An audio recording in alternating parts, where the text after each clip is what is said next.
Let me check on that. Maybe we can decide that together to do. Let me share this. So you guys are in line. Maybe we should take a break. So right now, what we are in. So the break means break from the session, but you guys can continue working in the background and learn your development skills, I guess. Yeah. So we are right now on June 18th. July, should we come back on like first week of August? So I think we should probably finish June and then we take July off. That's what I think. Okay, Because so school is still in session now, so most people are still, home with their kids and stuff. But once school goes on holiday in the summer, that's when people want to get out with the kids. So I think July off is probably the good way to do. Okay, so we'll have today's session and then next week's session and then we take off, right? That's what you're telling me. 2, 9, 16, 23, 30.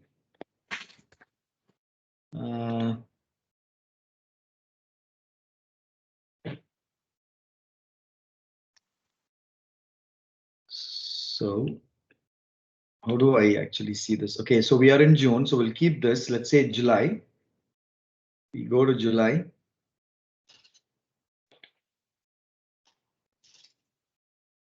Can we just cancel this one event? I don't know. I don't want the whole event to be cancelled.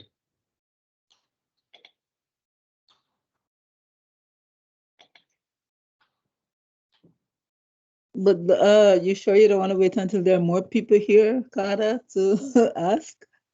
No, I think it's a good idea. I think you guys deserve a break. I just wanted to test this a little bit here to check if it is okay.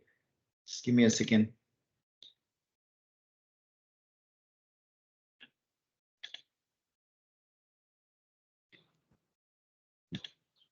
It's actually good to take a month break. Because all our programs again starts on August, right? So that way it would be good. So okay, let's look at it. So Friday 25th I have 2nd July. Okay, so the 2nd July says cancelled. Okay, good. So if you wanted to kind of take 5 things cancel, so we can probably do 5 things cancel. That's what it is. Okay, good. I just wanted to test it, and like you said, if others also agree, then maybe July we can take a break and then we can come back on August. Okay, so it's that now we have come together. Let's learn something together, right? So the first thing, all the 3 teams presented, and we took 3 action items. Who remembers those 3 action items? Yeah, we need to get the trusted advisor, each team, to validate the project idea. Second, we need to build our team. And third, to work on our pitch deck. Right. So those are the 3 things that's very critical. I mean, if you want to become an entrepreneur, no matter what, you got to do these 3 basic things. All other things that I'm teaching you is all going to help you as a starting point, but the details are many, right? But it's going to help you as a starting point. But the most important thing is you have to have your idea validated. That's what is the trusted advisor mean. Second thing is you need to have a team who can actually help you to implement it, right? And the third thing is you need to really go and find people who can, give you money. Well, of course, in Testoper, we are doing this for the sake of learning, but in reality, you need to go and pitch your deck to the people so they can become interested in what you're doing and they can sponsor you, they can give you money and so on. Make sense? Yeah. So those are the 3 things very, very critical, and I don't want any of you to forget that. So now trusted advisor is out of my scope, right? So you got to go and find it by yourself, and I gave some ideas to you all. And the second thing is finding the right team. So what is the plan to find the right team? You just got to reach out to people. Yeah, reach out to people, and you need to reach out in LinkedIn. You need to talk. See, one thing that I wanted to make sure that you all do is that be visible. Of course, some of you, if you think your day job will be in threat if you do this, yeah, be cautious there. Otherwise, you should actually be very active in LinkedIn. You should be talking about, I'm doing this particular, I have this idea and I'm doing this as a learning curve in Testoper together with the team, and I'm looking for some additional people to come and join me and help me, who would be interested to join me. You got to put it in Facebook, LinkedIn. I mean, you got to try. Okay, if that doesn't happen, maybe you can go and find out in Meetup some groups, put it in the groups, your request. I mean, you just have to hunt. You got to innovatively think and hunt to find the solution. That's what I mean. Yeah. Right? So that's very, very critical. I mean, if you don't do this now, you will not do this for anything in future. Like even let's say, for example, you wanted to do a party for your kids. What do? You go and give invitation to all the neighbors, and you make sure that they come here, and you do whatever it takes to be safer.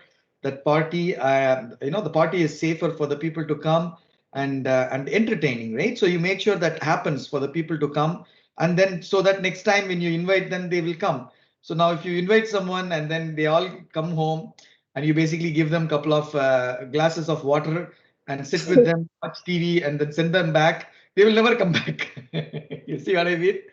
You see my point, Elizabeth? Yes. And parents, it's very simple. I mean, most of the things that we do is always tied to the practical aspect of many personal things that we do. It's no different, right? Most of the time, it's all common sense. So you got to take your step forward, and you got to do things to keep people entertained and party. Likewise, you got to take a step and do things to keep the people entertained in what they wanted to do in their life, and wanted to achieve together whatever as a team that you wanted to achieve in life, right? So this is very critical.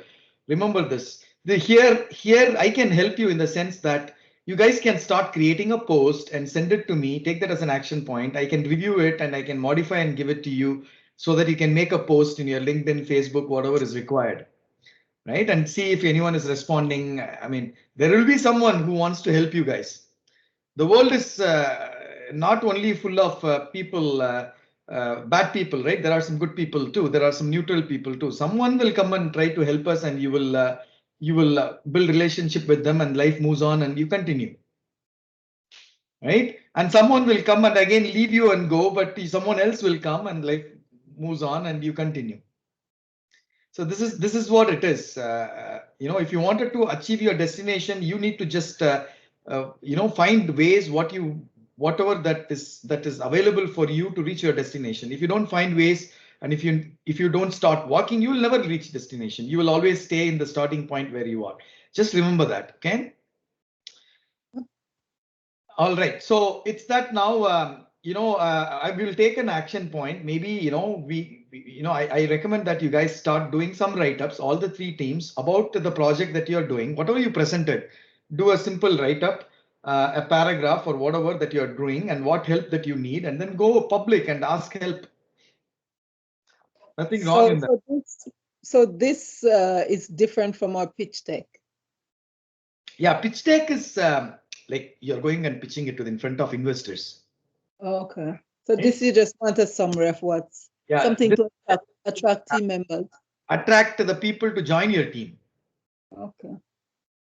So the tones are different, right? Like for example, when you wanted to invite, for your kids' party, we invite people, the parents and kids who are pretty decent, right? Now, if you wanted to do a elders party, then you would probably try to invite the group of similar people to come and have fun, right? So it's like that, Elizabeth, right? It's all, I don't know. It just came party as an example, but you get my point, right?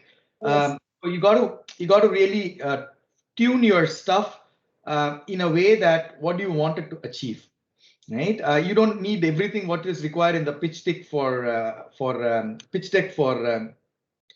attracting people to join you, right? So you got to think like it could be a very simple. Hey, Hey, I wanted to let you all know that I joined this awesome program, and this program is all about bringing people who knows nothing about tech, who knows nothing about entrepreneur, and turning them into an tech entrepreneur. And I learned a lot in this program together. And we formed the team, and we came up with this idea. Now we are looking for more people to help come and join us and help us with the journey of making us to become a successful entrepreneur. If you are interested, give me a shout. Simple.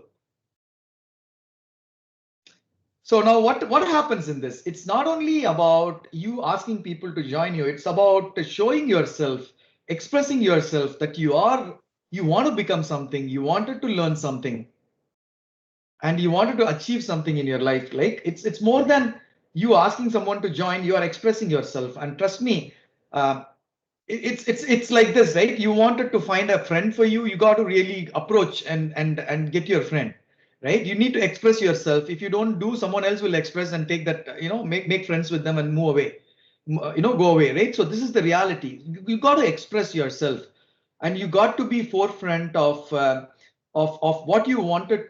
Let's say for example, you wanted to do something, and you got to be on top of that and make sure that you are telling people this is what you're trying to do. Now look at there's a lot of posts a lot of people do. I'll show you an example. Let's open a LinkedIn for instance. Okay,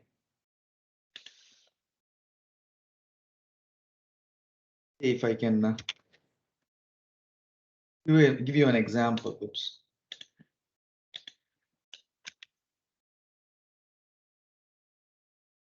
This is the biggest problem I have. Hopefully, oops.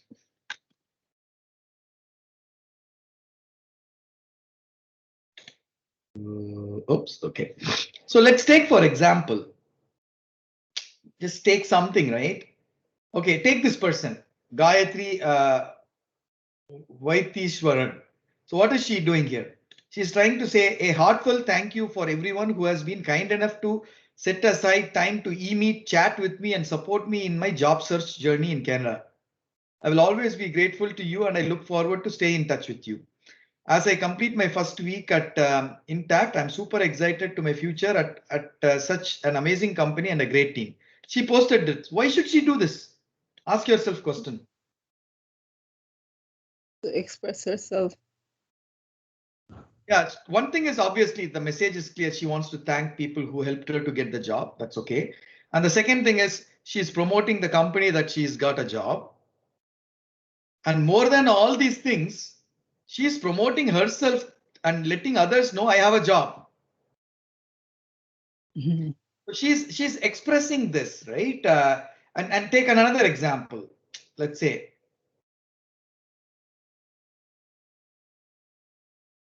Okay, so this guy Paul, he's done something. He's posted something here.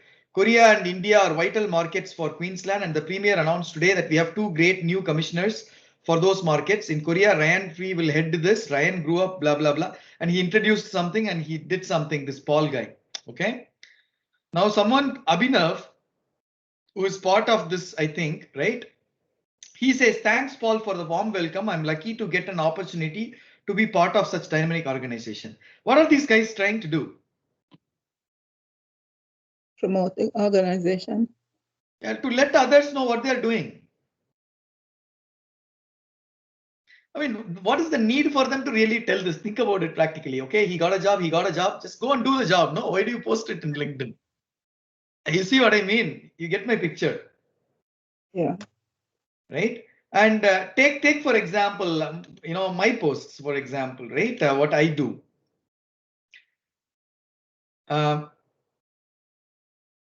So this guy is a guy Robin.io, and this guy is the founder of this, and he's saying that they are going for Series C funding, etc., etc. And I said I clapped for him, and I said celebrate for him. Why did I do this?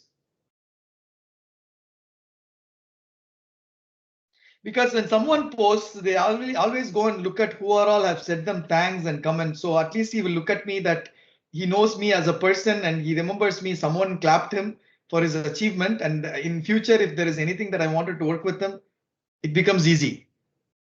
He knows me. He remembers me, right? Then let's take another example. So this is the you know, in Testoper, a lot of people say, right, when you have a lot of community and things like that. These are all the examples that I wanted to give you guys to understand.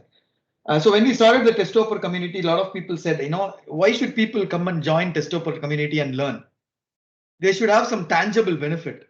I said, Walt, learning itself is a tangible benefit. What more do you need? Then say, no, it has to be materialistic. Okay, fine. What is it?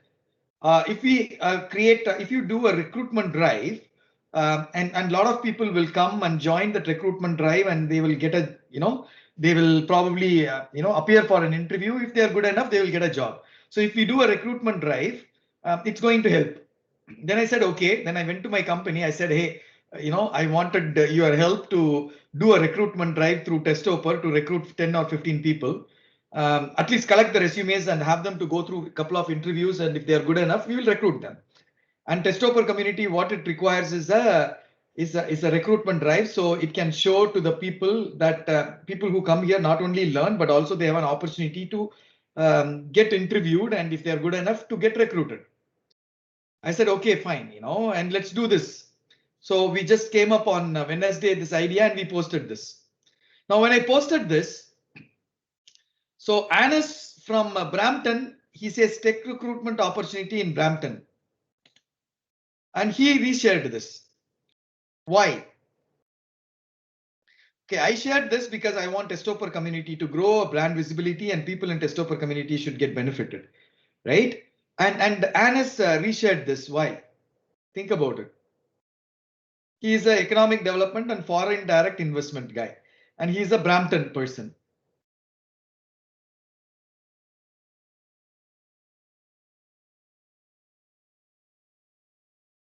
And Apurva, job opportunity in telecom industry. He's a commercial banker, and he's just reshared that, and he said some words there. Why?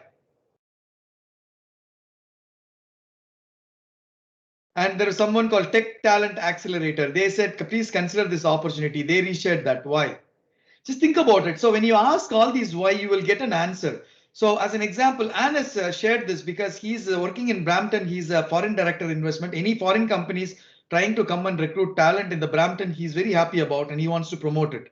And by doing this promotion, what does he get? His boss and everyone sees that he has made some achievement to get Wave Labs to do this recruitment drive, so the Brampton people in the Brampton can get a job. You see what I mean? It's helping each other. It's helping each other. Promoting yourself, helping each other, supporting each other in their target. So each other can grow in our own targets. Brampton can grow, Anas can grow, Khader can grow, Testoper can grow, Wavelabs can grow, people can get job, everything, right? It's a collective effort. So the message that I wanted to really give you guys is be visible. Say, write the things, right? It could be 2 lines, 3 lines. Be visible, make people know who you are, express yourself. And these are all some of the attributes an entrepreneur must have. Make sense?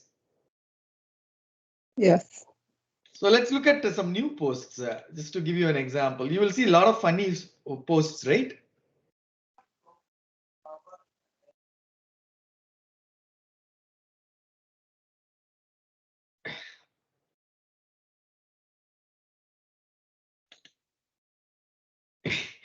Okay, 30 best SaaS pitch decks. This is something that I have already sent you guys. Let's look at. So London's Oxford Circus is kicking out cars. The shopping hub is about to transform into pedestrian plaza, complete makeover, blah, blah, blah, over blah, blah, blah. Why is he actually talking about this London Circus?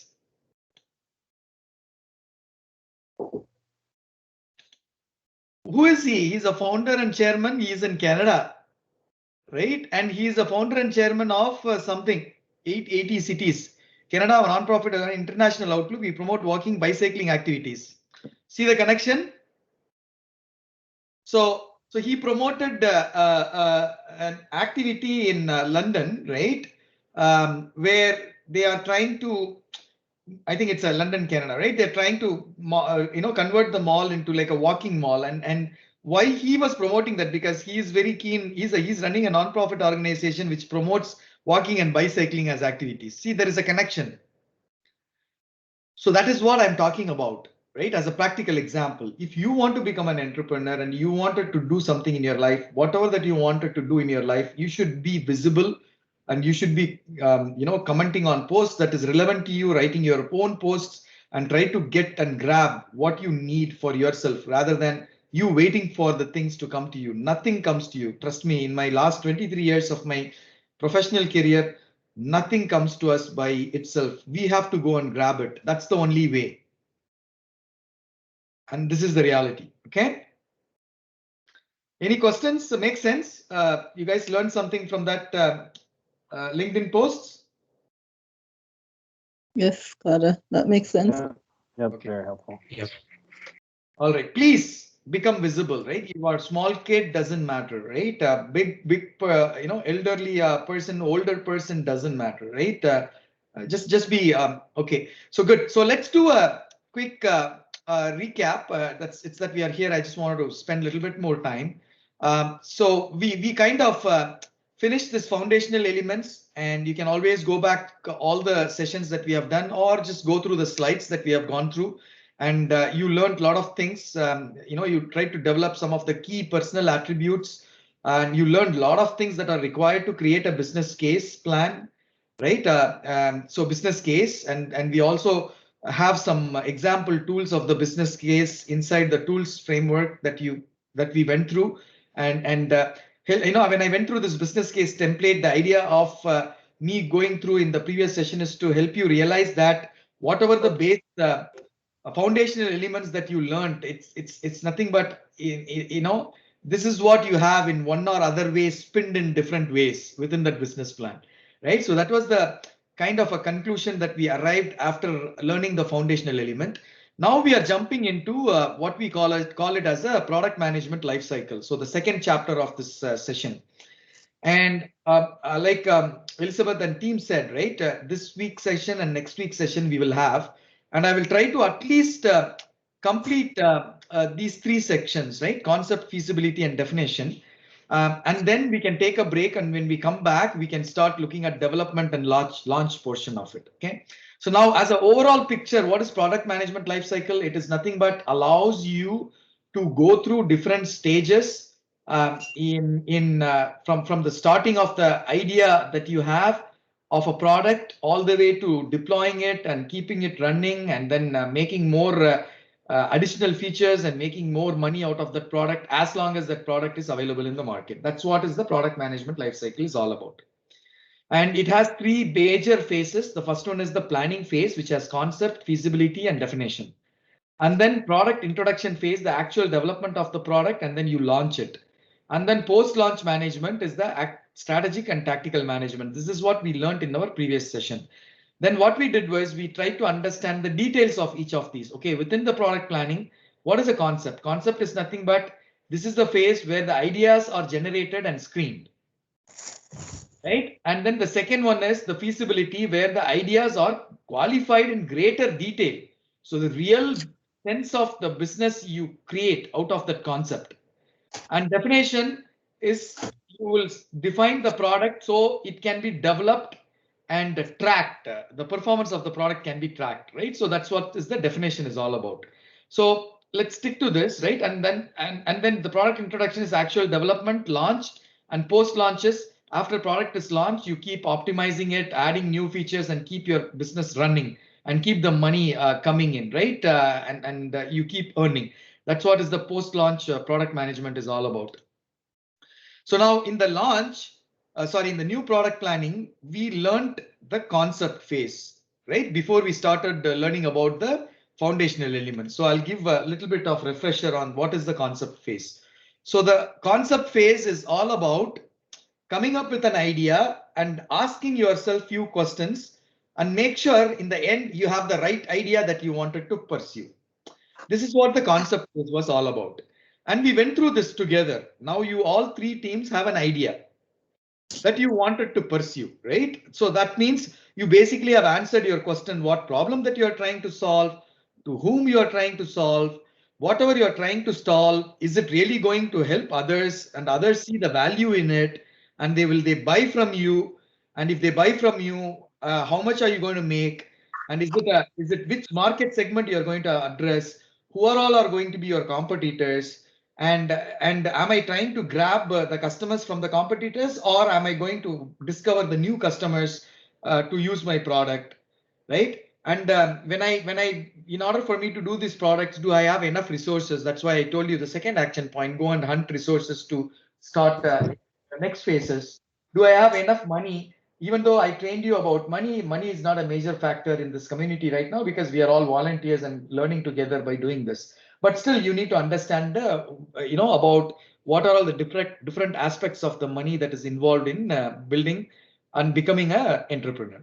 So you kind of answered all these things and you came up with an idea, you assessed by asking all these questions, and you created an opportunity statement, and you finally made your decision that I wanted to move forward with this idea.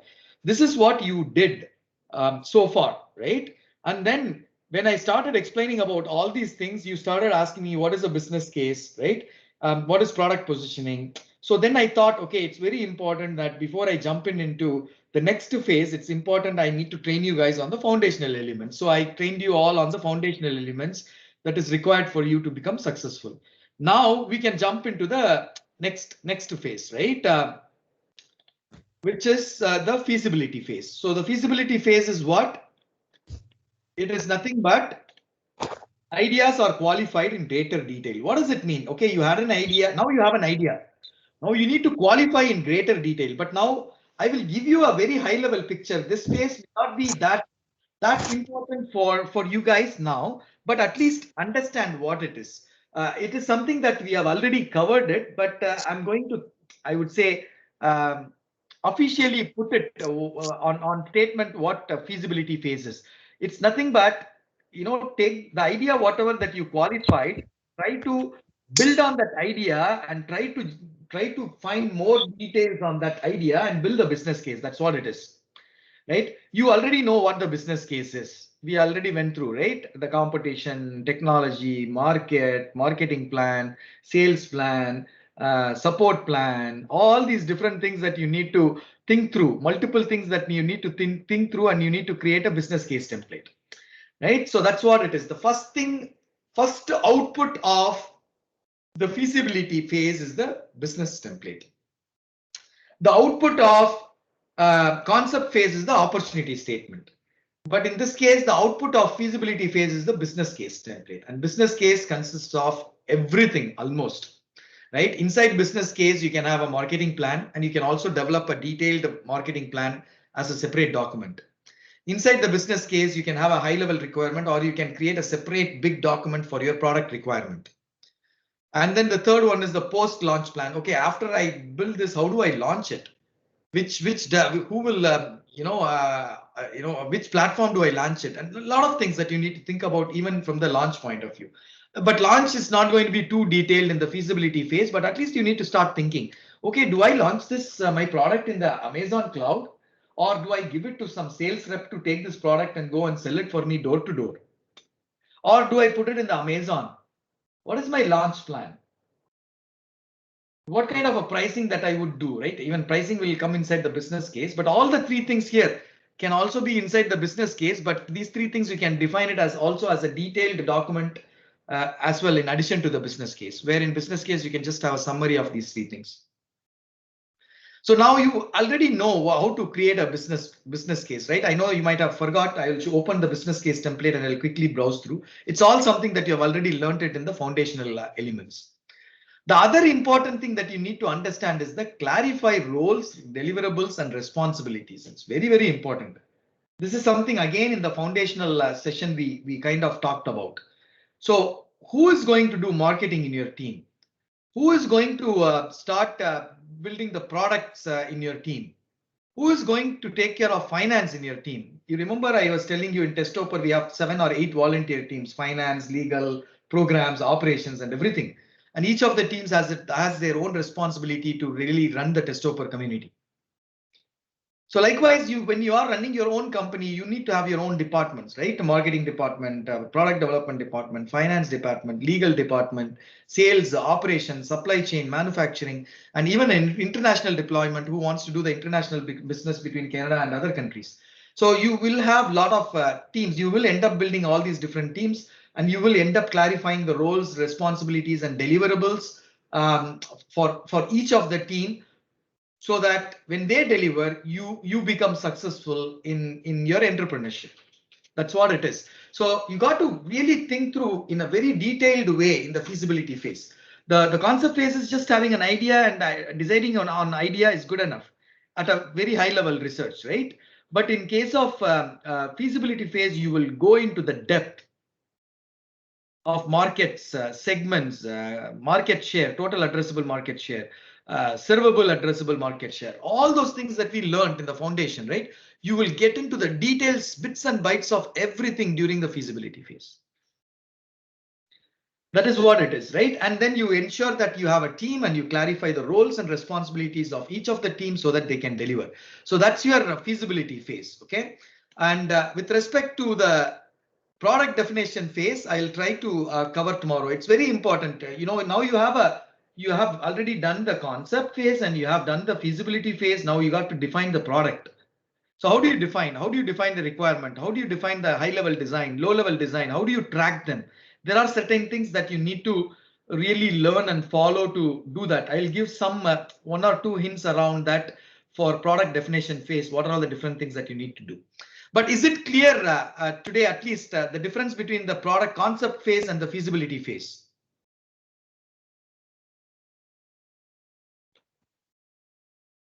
Is it clear to you all? I think yes. Yes. Concept phase, the output is the idea and opportunity statement. Okay. In the case of, there are multiple documents are there, but I'm simplifying it so that you can understand the concept. Understanding the concept is important. You can always refer books, refer so many things in the library online to dig in the details, but the concept you should never forget. And my goal is to really put that concept into the head. So the concept phase, you come up with an idea and you have an opportunity statement, you debate it with everyone, you have an idea. That's your decision, output of the concept phase. And then output of the feasibility phases, you analyze the details of bits and pieces of on different areas like marketing, sales, everything. And then you have a clear plan, what you need to do. What is that plan? That is nothing but your business plan. The business plan can have marketing, product requirement, product launch plan, everything inside, or you can also have these things written as a separate plan, because these plans are big enough. If you put everything into the business case, it will become too complicated. Now, business case, maybe you might have lost touch. I'll quickly show what is this. We had a sample business case template we took from the internet, right? And let me see here. Where is it?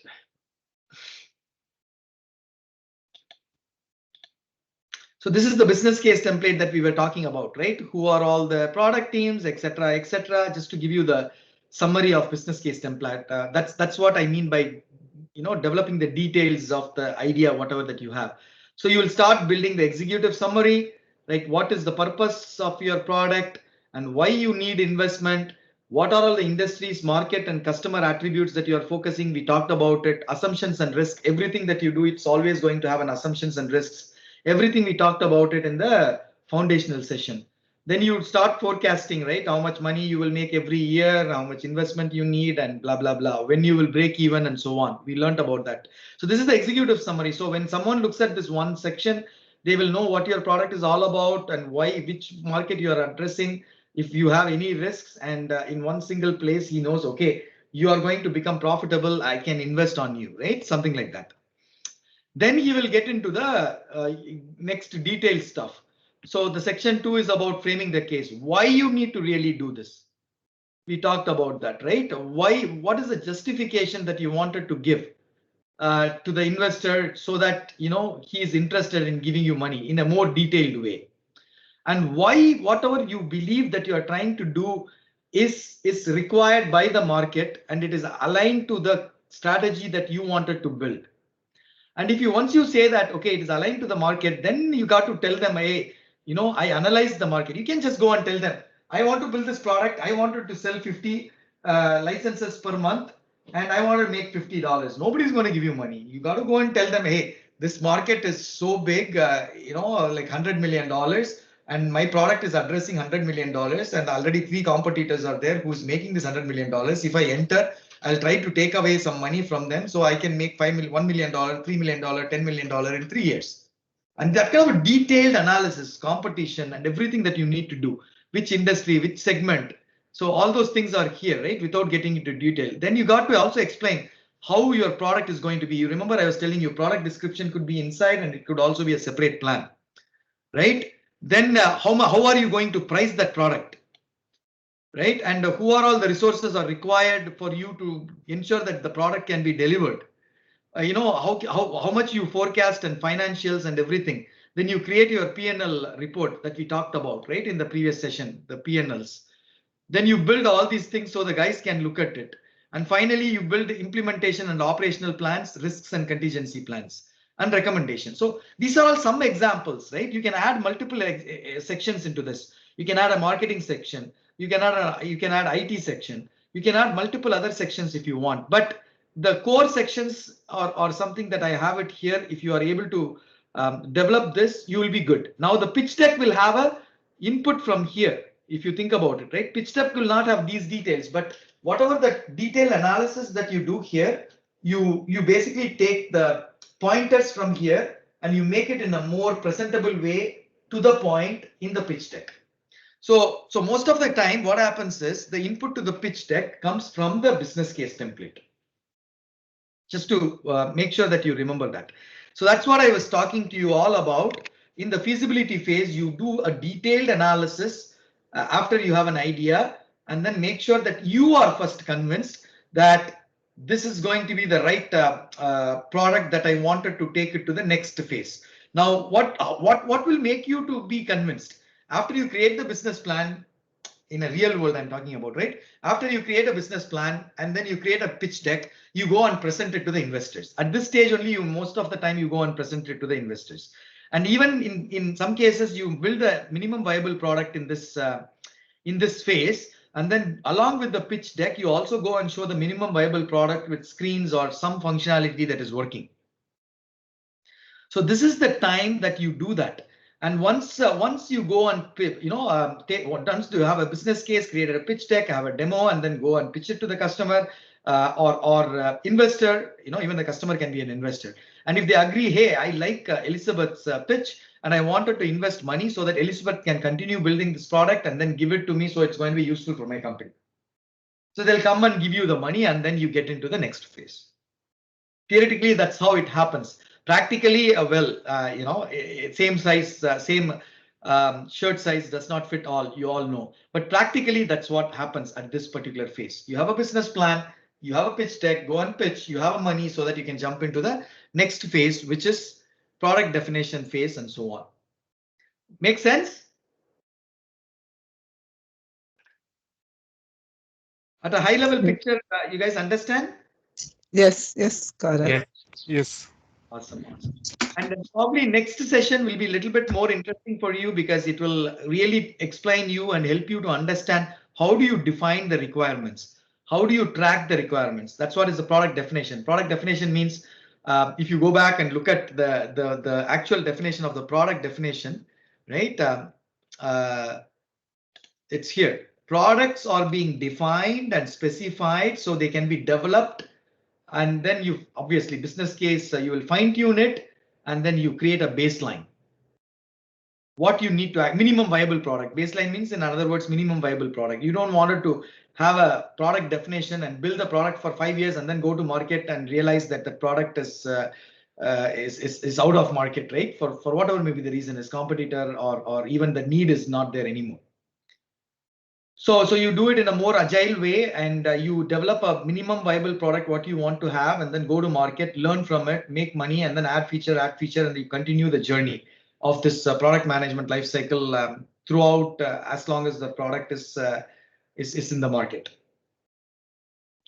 So in the definition, you will define the products, right? So now in our next session, what we will do is I'll try to cover only in the conceptual level. If I get into the detailed levels, it's too many things to talk about, right? You will get lost and also you will get bored. But I want to make sure that concept level you understood. In our next session, I will bring that concept in front of you, how to define the product. And with that, probably we can close the session, take a break for a month, and then come back on August. How does that sound to everyone? Sounds good. Good. You all agree to take a break on a month in July, or you want to continue learning? if you I want break. I'm Break. going to always continue to learn Take a whether break, I'm yeah. here or. all right. That's a good news, right? So continue. At least let's set an expectation in July what you're going to do, right? We could have at least concept-wise we would have completed the concept phase, feasibility phase, and the definition phase. At least what you can do when you come back is that you have the complete requirement identified and what stack you are going to use, and you have a complete development plan to do it, and you have formed the team, right?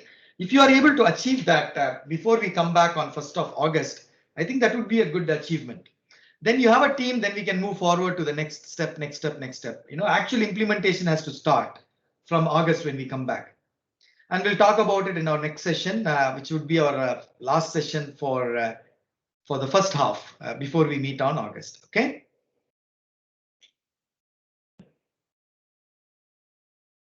All good? Yes. Yep, that sounds Okay. good. I will give back 10 minutes of your time today. I normally don't like to give back times. I like to make sure that you learn something till the end, but today I'll give you 10 minutes back. Okay. Please make sure you tell all of your team members and ensure that every team member attends the last session of our first half. If you could do that favor for me, Mickey, your team, Mukit, your team, as well as Darren's, your team, right? If you can reach out to everyone and tell, hey, this is going to be the session and we are going to take a break. Please, everyone join the session and get them all into the call, and so that we will set the right expectation for what they need to be doing during this break. Yeah, got it. Yeah, sure. So with that, I'll let you all go, and you have a wonderful evening, wonderful weekend. I think this is the first weekend we don't have any sessions Saturday.